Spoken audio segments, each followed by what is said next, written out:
Hi, and welcome to the Inflectra webinar on Application Lifecycle Management with SpiraTeam. My name's Adam Sandman, and in today's webinar, we'll be talking about what is Application Lifecycle Management, what is some of the functionality you should look for in choosing an ALM tool. Then we'll talk about some of the specific features in SpiraTeam and how it supports Application Lifecycle Management. For example, the integrated dashboards and reporting tools that we have, how you can use requirements management and planning boards to have both hybrid, agile, and waterfall projects in the same system. We'll do a quick look at the quality assurance and test management features. We'll then look at how you can log defects, manage and triage defects using both the table and planning and Kanban board views. Then we'll look at task and resource management, again using a combination of different views in the system, such as the resource grid, the task grid, and also the task Kanban board. And then to wrap it up, we've got a deep dive into reporting, and then we have some Q&A. So first of all, just a bit of overview. As I mentioned, we'll be demonstrating SpiraTeam today. SpiraTeam is one of the key planks in the Inflectra ecosystem, and it combines our test management solution known as SpiraTest with our Agile Project Management Toolkit. Together that makes up SpiraTeam, as well as our TorahVault source code management solution.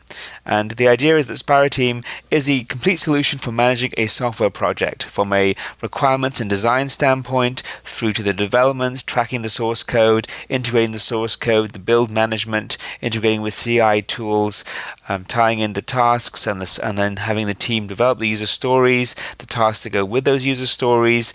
Then every user story will then have an acceptance test, a unit test, ideally an automated functional test, if possible API testing, and so on. And that's all rolled then together into the system, integrated with the CI tool, deployed, tested, and then ultimately defects are then reconciled and triaged and then released.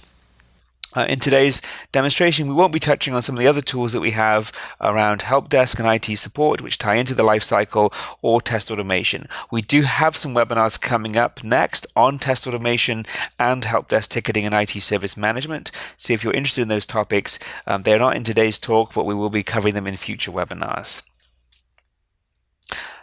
So with that, we're going to then move into the live application demo. So bring up the browser.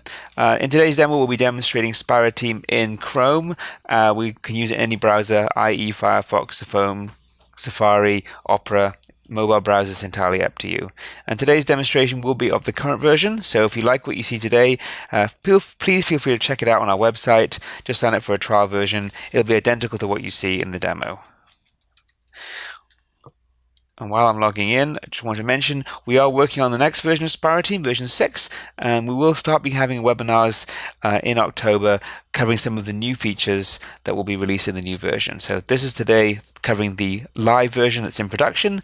We will be covering some of the new features in future webinars.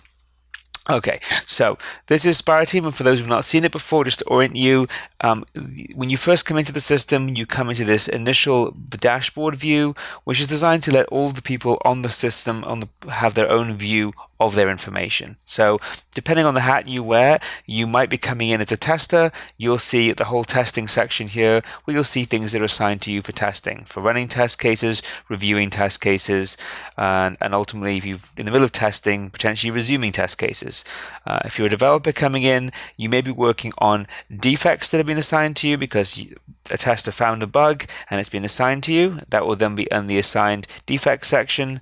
And of course, during development, as we'll see when we get into the system, when you write user stories, in many methodologies, for example, Scrum, you break a user story down into discrete tasks, which different developers will be carrying out. The system lets you track those individual tasks to completion so that you know that the user story is ready for testing. A developer obviously wants to be able to see their tasks, not have to necessarily look at 100 different systems, and so they can actually see their tasks right here. And when we get into the integration section, these same tasks that you're seeing here in this dashboard can be conveniently found inside the developer's toolkit. For example, if they're using Visual Studio, we have a plugin for Visual Studio where you can see the tasks and the requirements and the user stories and the defects inside Visual Studio. If you're using Eclipse or IntelliJ, for example, you can see the same items there as well. So we have lots of tools to integrate the SpiraTeam into the developer's workspace because we recognize that the more integrated it is, the less tools they have to use, the more likely they are to adopt a system and find it convenient. So we want to have developers working in their most comfortable tool, which might be Visual Studio, it might be Eclipse. We want them to not have to go finding information in SpiraTeam when they want to complete a task and mark it as done. So with that set aside, the way that SpiraTeam is then organized is by project and program. So if you look on the main navigation bar, when you first come in and you sign up for a trial, we will load it with 3 sample projects, this library system, sample 1, and then sample 2. This system has a few more we've added as well for the demo to make it fully fleshed out. And the way the SpiraTeam was organized is that each project is a self-contained system with requirements and user stories and tasks and code. And each of these products will tie typically to a code repository. So if you're using Subversion or Git or another source code management tool, those would all be tied into that project. In addition to that, you can roll those products up into what we call programs and report on them as a collection. So let's first of all look at a project. This is our sample project right here, the library information system. When we first come into it, we're in the testing view right now. This is what the QA manager would see, and the whole purpose of SpiraTeam is to give the different activists in the project an equal footing. So if you're the head of testing, you're the project manager, the development manager, the Scrum master, you all have a place in the system where you can see information. For the QA manager, this dashboard gives you all of your up-to-date QA metrics. For the Scrum Master or the product owner, you can come in the development view and you can see all of the open issues, all of the builds. For example, if you're tying it into Jenkins or TeamCity or other continuous integration tools, all the builds are shown here. Source code commits, if there are any, and the current branch will all be shown here. So you can see which branch the team is working in. And then obviously, as we start to get into the system and log tasks, you want to be able to track are those tasks done. So this task progress table lets you see what's the progress of all my tasks. And you can see this in red here and a red number.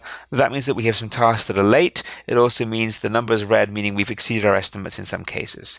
So it quickly highlights any exception cases that might jump out at you.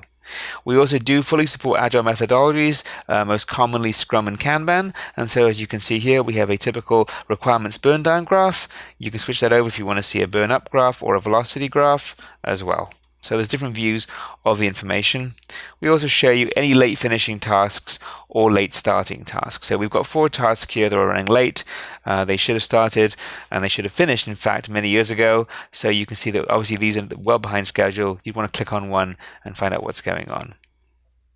We also have a task burn down graph and a task velocity and a task burn up. So exactly what we saw with the requirements, we also offer it in a task format as well. So if you want to look at user stories or at tasks. And as well as the late finishing tasks, you can also see here, these are some of the late starting tasks. There's also an issue and risk management module in SpiraTeam. So these are some key project issues that we have. And one of the things you'll notice is that we don't necessarily assume an issue is the same as a defect. So in SpiraTeam, a risk is something that could happen with a probability and a likelihood. And then ultimately, when it does happen, if it does happen, unfortunately, it becomes an active issue. Or you might have a defect, which is something that was logged as a bug by an end user. And in fact, it's not really a bug. When this person goes to analyze it, they can't fix it. It requires a business decision, because maybe the bug is that we don't support a certain browser, and in reality, that browser wasn't one we designed for. Well, the developer isn't empowered to necessarily fix that and change the entire system. They can turn it from a bug into an issue, and it gets escalated right here onto the issue board to be addressed by the business owner, with maybe the client or the product owner. And that's at the project level. And obviously, if you take all those issues and risks and milestones, you would often want to roll those up to a program. And so in SpiraTeam, we have a program view. So if I click on that, you can see across my 4 projects in this program, I can see, first of all, some of my individual project metrics like test coverage, task progress, defect status. So that's and defect aging, how long are the defects open, how many bugs do I have. You can see that across all the different parts of the program, but in addition to that, you can see at the program level all the risks and issues that belong to the program. So here's some risks, and I can add on the issues. If it's not on here, it's not on here, so I can go into my dashboard and I can just add issues. Top of open issues, let's add that to the left side, and let's move it down under the overview like that. Perfect. So you can have program-wide issues and program-wide risks displayed right here as well. So that's some of the reporting that we have in SpiraTeam. So to go back then into the project view, SpiraTeam is designed to be used on both agile and traditional projects. So if you're using a waterfall project on some of your projects, you're using Scrum on others, Kanban on others, maybe a hybrid on other ones as well, we can support that. Different products can use different methodologies. So for example, if you're using a waterfall methodology, you may be familiar with something that looks like this: a requirements matrix, a series of system requirements, functional requirements, use cases. If I extend it down a bit more, you can see all of those traditional style requirements in the system in a tree structure. We do have support for use cases, so you could take a use case which fleshes out a scenario with a series of steps, and then you can link that to another requirement. So we do support both regular requirements and also more advanced use cases where you have a discrete set of steps that describe the flow. So you could have a functional requirement to do something and then a use case that explains that. And then you can use the associations tab right here to link them together. So this is very common in a waterfall project. There are inline graphs, which is very nice, but then you also might want an agile view. So we have a planning board also in the system right here. So you can see a Scrum board. In this case, it's a Kanban board. We've got the statuses as the vertical divisions. These are our user stories, and these are our test cases. So you can see in this release what's planned, what's in progress, what's developed, what's tested, and you can drag and drop things between the different statuses, as long as you have permissions, obviously. And you can see right here, this is the requirement, this is the test cases. So there are two acceptance tests, or maybe one's an acceptance test, one's a unit test, linked to that user story. One is fail, one is passed, and it's right here in that division. And so in reality, you probably want to move it back to developed because it isn't actually yet tested. So this planning board is an alternative to that requirements page.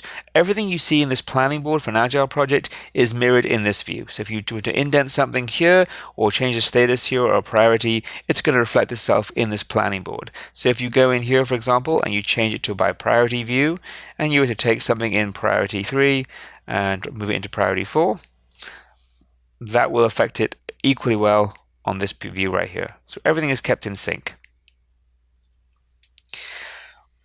The planning boards that we have in SpiraTeam, as I mentioned, do support different methodologies. So for example, if you're using Kanban, you'll want to see things typically by status, which is, as I showed you, everything's organized by the activity and the flow. If you're doing a Scrum project, then you typically want to see things by iteration. Here's my backlog at the top. This is my everything that's in the release, and then these are my 3 iterations or sprints. So I could take something that we've defined, and I could decide I'm going to put that into iteration 2. And if you notice here, I didn't put it into the first iteration because it's fully maximized. We've 24 hours of effort available. We've put 28 hours of work in it. So actually it's overscheduled. And so we would want to put it into the next iteration. And you can move things from one iteration to the next. We still have space in this iteration, so we could even bring this one into. So you can do dynamic planning based on the availability of resources and the availability of time and work in each iteration. The other thing you can do in the view is also view tasks. So in a Scrum project, you'll often want to have tasks, either people self-assigning the tasks or the product owner of that user story potentially assigning tasks. So you can turn off the test case view, just turn on tasks, and now you can see for every iteration not only the requirements, but you can also see the tasks as well. We'll look a bit more in tasks later when we go into the dedicated task view in the system, but that's an overview of the requirements level planning board. And the planning board itself has lots of different options in it. You can look at the product backlog, and you can groom it and you can also view it by component. You can groom it by moving things around within it. It remembers the position, so you can make this requirement ahead of that one. You have dynamic ordering. Once you've assigned things to a particular release, you can look at what's planned in each release as well. So here's all my different releases, and you can see what's planned for each one, and you could decide to move the order around as well. So it's very flexible, lets you dynamically plan everything that's going on in each of your releases. So to recap, the planning board lets you look at your backlog, your release plan, your sprint plan, and lets you look at each individual sprint or each individual release and have a Kanban view to see where the status is of each item in the flow. So the next thing we're then going to talk about is the release management features. So in SpiraTeam, an important part is the release structure. And as I mentioned, we do support both Agile and Waterfall. In an Agile project, it will look something like this. We have releases, and under the releases, you're going to have sprints or iterations. So under this release, we have 3 sprints. Under this release, we have 3 sprints. And under this release, we have 3 sprints. However, if we look at another release, we could have a different approach. For example, under this one, we could have a UAT phase or a design phase. And those are marked as phases. That's a more traditional project. So here we have a release with 2 traditional waterfall phases. Here we have a release with some sprints. So even within one project in SpiraTeam, you can have the different flavors to get the system together, and it will aggregate the information up to the parent. The difference will be between a release and a phase and iteration is that when you go to the planning board, you won't see any of the iterations, you won't see any of the phases in the planning board, only the iterations. So there's a key difference there. The other thing we do have in SpiraTeam is a document tracking system. I'm not going to spend a lot of time on this, but it is an important part of a project, is all the artifacts that get generated. Too often people will have screenshots, they'll have documents, and everything is unfortunately lost or stored in random places. In many ways, having a document repository for the project is important to ensure that knowledge is retained. So when you're managing the life cycle from the beginning and inception right through to maintenance, there may be different team members, there may be different people working on it.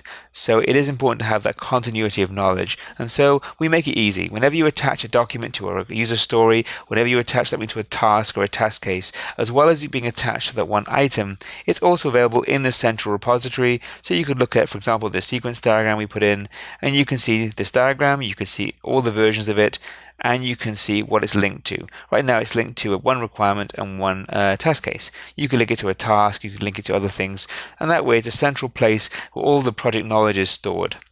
And if you start a new project, you might use an existing project as its starting point. You can clone the project and take on all of the beginning knowledge from that project. The requirements, the documents, the tests, the tasks, the releases, all of that can be inherited in the new project.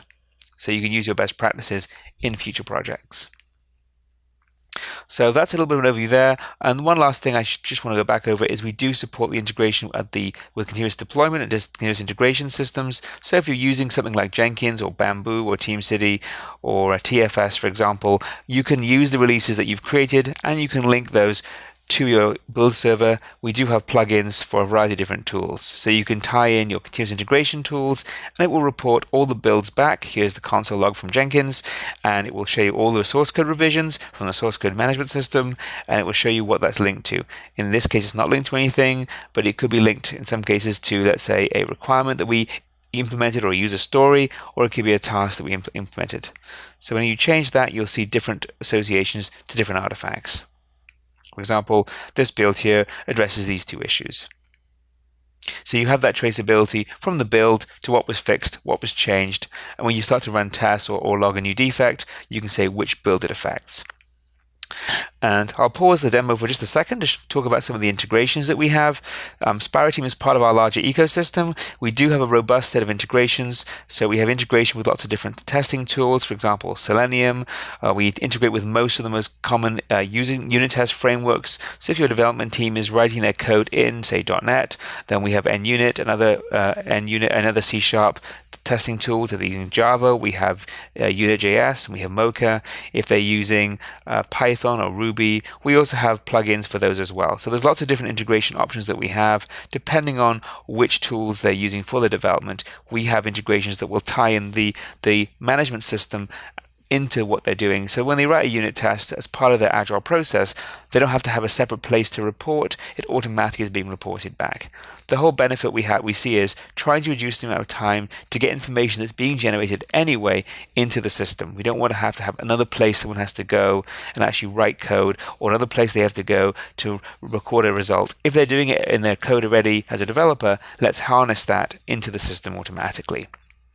In the same way as I mentioned earlier on, we do have plugins for Visual Studio so that you can see the defects and the tasks that I mentioned at the beginning in the dashboard, as well as seeing them in the My page. You see them right here inside Visual Studio. If you're using JetBrains, it looks like this. If you're using Visual Studio Code, which is a new code editor from Microsoft, which is used for a lot of things like JavaScript or TypeScript, you'll see right here, these are our tasks. And then obviously Mylin has been around for a while through Eclipse.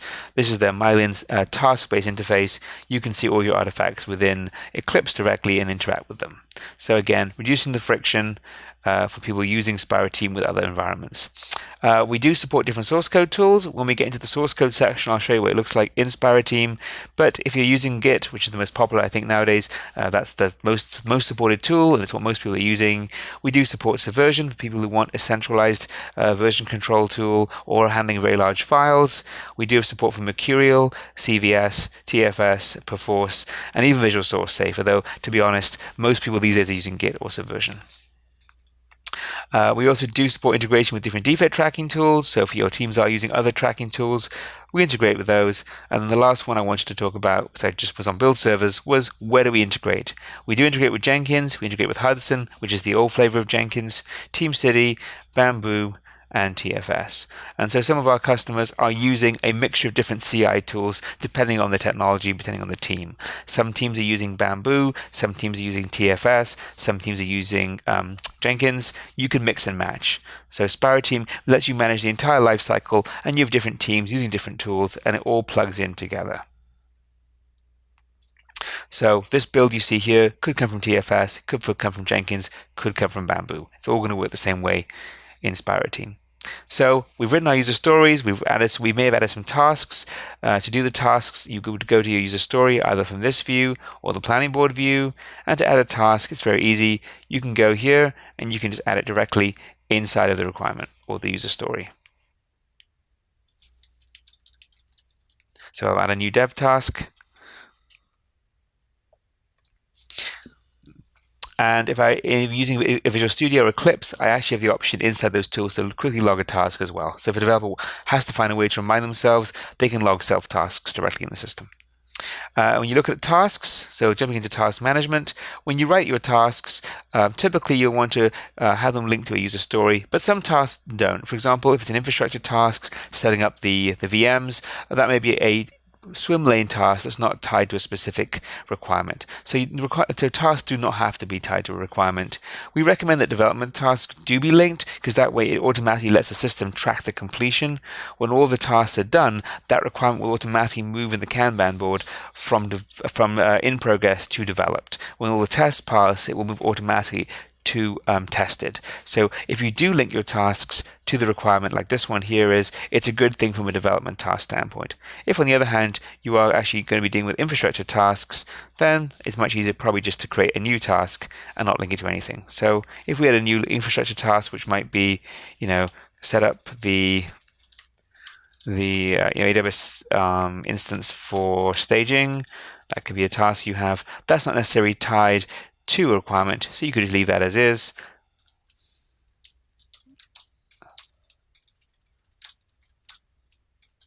I'll just add a quick description in here.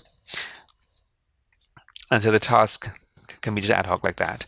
And also when you do create tasks, sometimes you want people to know what's going on with them. You can subscribe to the task, which is useful for me, but you can also add followers. And this is true for the user stories as well, and the defects when they're logged. You can add a follower to it. So if it's important that the IT guy knows what's going on, or someone else, you could add them as a follower. And then when this task changes, they get notified.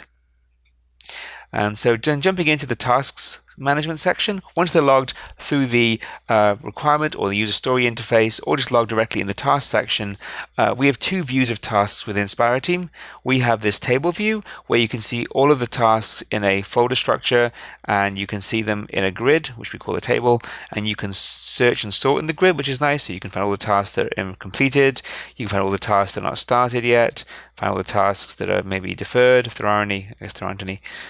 You can filter by any of the fields you see here, all the ones that are by priority 1 and are maybe status is, in progress.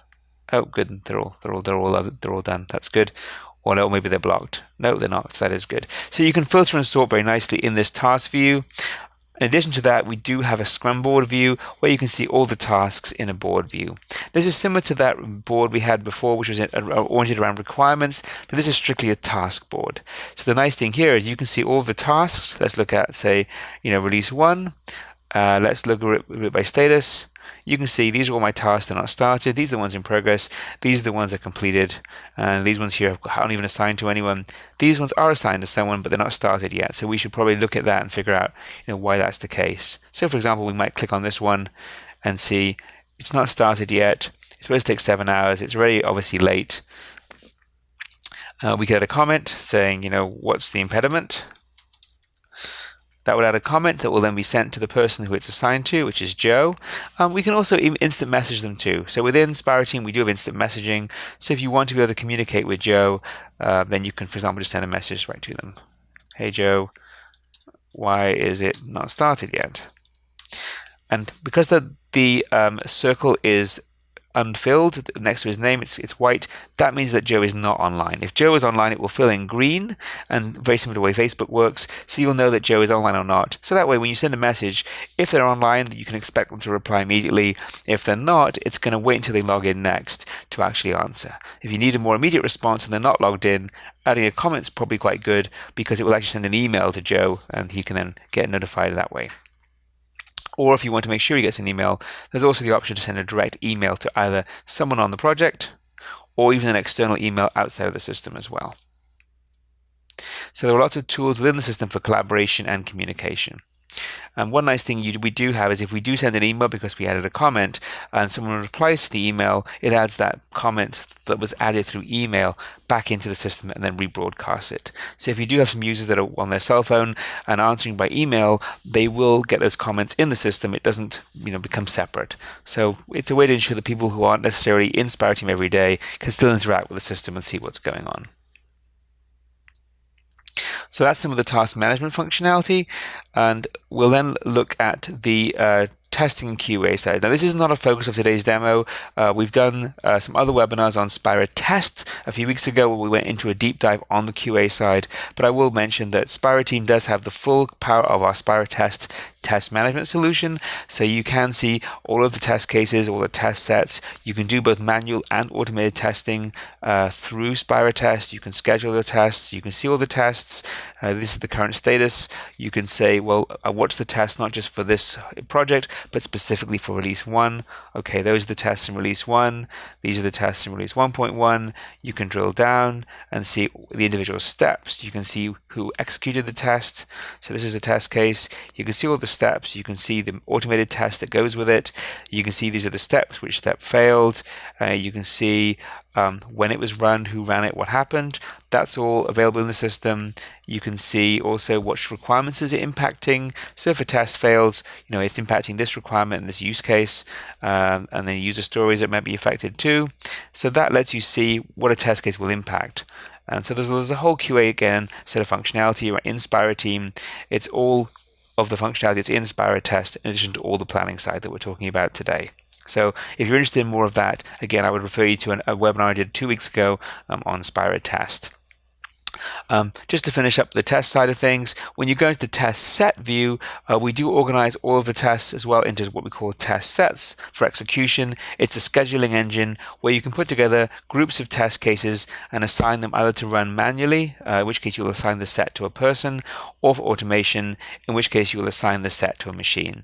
And if I show the automation host column, you can see if we've got anything scheduled for a machine. Yep, there's one here that's being scheduled on an automation host called TARDIS, which is actually this machine.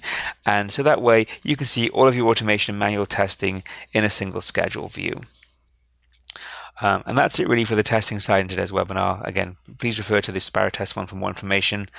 When you do run tests and they fail, or if you're just logging defects directly in the system, they're going to be in the bug tracking system. And so bugs and issues are an important part of the system. And as I mentioned, you often log things as an incident, which then may get reclassified as an issue or risk, depending on the analysis when the developer tries to fix them. There's a full tracking system in the system, so you can go and log a new incident. And when you do that, you will also enter the name of it and then choose the type of it. So let's say we're actually logging not a bug in this case, but a risk. So when you choose risk, it does change the workflow that goes with it. By default, SpiraTeam ships with a single workflow that will be used for all tracker types, for incidents, for risks, for issues, bugs, enhancements. They all share one workflow. You can customize that to have different workflows, so that if you want to have a different set of activities depending on the type of item, that's completely customizable. You just go in right here, go into incidents and choose workflows, and then for each type of artifact, so this is the default workflow, we can add a new workflow, call it risk management workflow, hit save, and then we go then into our into our incident types, we can find our risk, and we can then change it to risk management like that. And that means that the risk will now have a different flow to the defects. You could have an enhancement workflow, risk workflow, issue workflow, bug workflow. Again, up to you if you want to have different ones for each type, or if there's some common workflows they can share. I'm not going to actually implement that workflow right now because it just saves time for the webinar, but that's what you could do. So back on our instance screen, let's say we have a new risk we found. So potentially the system, may not support, let's just say TLS 1.2. So the version of the libraries we are using may not support TLS 1.2, and there are no new versions available. So the risk is that this may not support some technology, the security protocol we have to use. It's not necessarily an issue yet because maybe TLS 1.2 is not required until 2019. So it's not necessarily an issue today, it's a risk for the future. And so we could describe in here, that's the risk, and I'll just add in some values so we can save it. And then in here you could add the mitigations, might be, for example, we might want to investigate whether the library will be available in the future. So you can have comments on the items. The other thing you can do is you could log a task and actually associate that task with the incident. So for example, you can go and create a new task and then link that to the issue or the risk. So you may have a risk and it may tie to some development or non-development tasks. So someone's going to go out and research, pretend these are related to that. They're not actually in this case, but these tasks will investigate future TLS 1.2 support. So that way you can tie tasks back to an issue or a risk. And that's an important aspect, that the traceability between the different artifacts is a key part of the system to make sure that, as well as logging a risk, which is great, there's an action plan to actually addressing it. And then you can review that, and the task will have due dates, and so you can make sure that by that due date is hit, did we find out an answer and update the risk or not. And then at some point, if there is an issue, you can then turn that and escalate that risk into an issue, and then it will get escalated onto the My page, onto the dashboard, and we can then take more advanced action. At that point, we may have to then change libraries as one of the options, or change the entire platform we're using, for example. So the system does support issues, risks, and defect types, and then they can then be tied to tasks. So that's a little bit of an overview of the tracking side of the system. The other thing we do have is, I mentioned, is source code management. And depending on the deployment of SpiraTeam, you can deploy SpiraTeam on-premise and tie into your existing source code management infrastructure. For example, if you're using Git or Subversion on-premise, we can connect to that. If you're using our cloud environment, we actually do provide TaraVault, which is our cloud-hosted Subversion and Git hosting service. And we let you choose which repository type per project. So you could have some projects using Git, some projects using Subversion, or maybe you can use Git for everything. It just depends on what your team is using or choosing to use. Nowadays, most people are using Git. It offers a superior branching and merging. It also is better for distributed teams because it doesn't require connecting to the server to do every code operation. The one downside of Git is it is a little bit more complicated to use if you're not familiar with the merging and pulling and some of the aspects of it. It can be a little more tricky. The other thing we do offer, though, is the ability to manage to view branches and tie them to both Subversion and Git branches. Many tools only let you do branches within Git. We actually let you map the branches in SpiraTeam to the folder structure in Subversion, which is kind of like the way they do fake branching. So that's a nice thing. You can map in Subversion and Git branches into SpiraTeam. When you link the code into SpiraTeam, what does it give you? Well, first of all, you can view the code directly in SpiraTeam, which is very nice if you want someone to browse the code who may not have access to the repository, may not have Git installed, may not have a Subversion client installed. You can view the code directly in the system, and it will show it to you inline. Here's some Python code we have, for example. And then whenever a revision is made in your source code management tool, you commit a new version, which may be because you're just updating something, or in many cases because you're actually fixing something. You're fixing a bug or implementing this task. When you commit that code, you can see all the revisions, and you can look at that revision and see, well, what was affected? Well, this revision actually affected these files, but what it also did was it actually implemented this task and fixed this bug. So if that bug is not fixed, we can then look back and see, why was it not fixed? Well, did we not commit the right piece of code? Did we commit it in the wrong branch? Was it not in the build? So we also do show you if a build ran and this was pulled as part of that build, you can see which build in Jenkins this code was deployed in and which bugs did it fix, which tasks did it complete, which user stories did it implement. So that way, when something doesn't work, you've got that traceability. So that all comes under the tracking side of SpiraTeam. And then the last thing on the tracking side is the resource management. If you go to tracking resources, we do let you see a list of all the people on the project, and also on the project group, you can do that as well. And on the release, so you could say who's in this release, let's change releases, and when you do that, you'll notice that the values change. Different people are involved, different amount of work is scheduled, and if you see someone like Fred, you can see how much of their time is allocated. You click on it and then drill down and see everything they've been working on, the user stories they've been assigned, the tasks that come under those, the defects, if there are any, the tests, the test cases, everything here we listed that user A has worked on and it needs to work on. The resource management functionality in SpiraTeam is also being significantly enhanced in version 6 coming out later this year, so there'll be a webinar on some of the new features we're going to be adding later in this year. So let me go back to our agenda.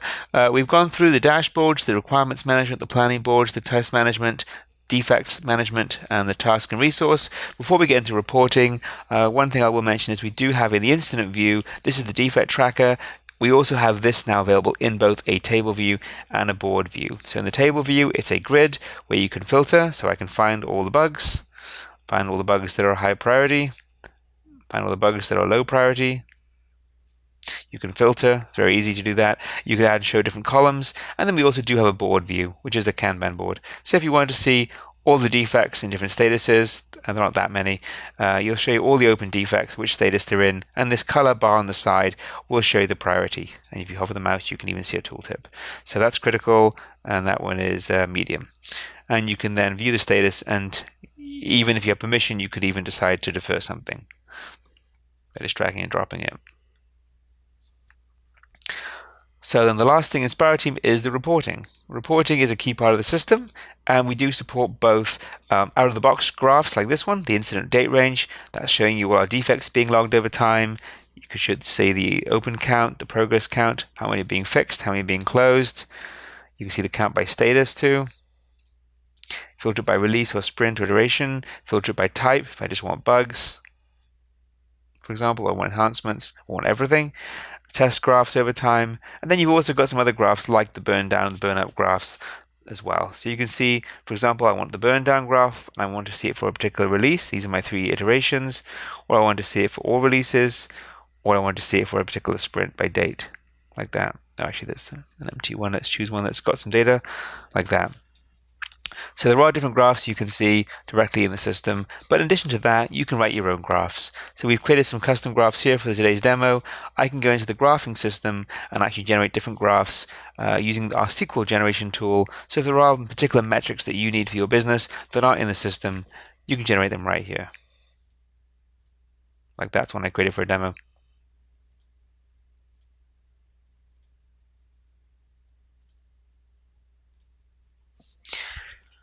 And that's an overview of the reporting. And there's lots more you can do in the reporting that's just scratches the surface. And we have some webinars focusing specifically on custom reporting. Unfortunately, I can't do it justice in today's webinar, but just to say you can generate custom graphs and custom reports, as well as running any of the things that come with the system. There are several reports that do come out of the box with the system, traceability graphs, for example. And also things like, for example, if I did a requirements plan report or release notes report, those are all available, like a release detail report. That will give you a list of everything in each release in each sprint, and it will let you see all the change history, the tasks, the builds, defects. So if you want to get a comprehensive view of all my releases and everything that's in them, you can generate a master report, or you can filter it down. I just want release 1. I just want the releases that are currently in progress that aren't yet done, for example. And that's sharing in the background. And once that's finished, we'll be opening up the webinar for Q&A. So while it's generating, if you want to start entering your questions into the chat window, I will be able to read them out. This is the sample report we have, where you can see all the data in all the releases, from the requirements, the releases, the iterations, the test coverage, the tasks, the source code commits, the builds, the defects, and a fully comprehensive printout. Very good if you're doing agile projects or even waterfall projects in a regulated industry like in finance or healthcare or life sciences or government/defense, where you have to be able to prove not only that something was done, but when it was done, how it was done, and who did it. It gives you the full auditability of the system. Even though the system is drag and drop, you can move things around, you're still getting traceability recorded as you're doing everything. So it's a very useful way to generate the compliance documentation that you need, even though it's something that users aren't necessarily aware of is available. Their daily actions are creating this traceability and this auditability without any extra work on their part. Thanks for watching today's video. I hope you enjoyed it. If you'd like to learn more about software development or agile methodologies, please subscribe to our YouTube channel. Have a great day.